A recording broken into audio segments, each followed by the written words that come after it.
بسم اللہ الرحمن الرحیم۔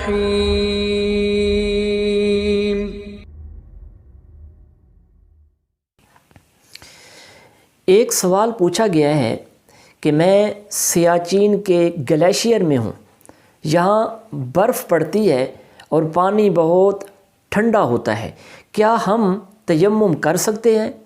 تو اس حوالے سے عرض ہے کہ اگر وہاں پانی نہیں ملتا یا ملتا ہے تو وہ بھی اتنا ٹھنڈا اور ناقابل برداشت ہوتا ہو کہ اس کے استعمال سے بیمار پڑ جانے کا خطرہ ہو، تو ایسی صورت میں تیمم کی اجازت مل جائے گی۔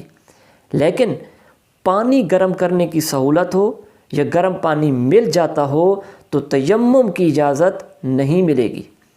ایسے مقامات پر پانی گرم کرنے کی سہولت ہوتی ہوگی، کھانا بھی پکاتے ہیں، چائے بھی پیتے ہیں جو کہ گرم ہی پی جاتی ہے، لہٰذا وضو کے پانی کو بھی ان ضروری چیزوں میں شامل کر لیا جائے اور پانی گرم کر کے وضو کیا جائے۔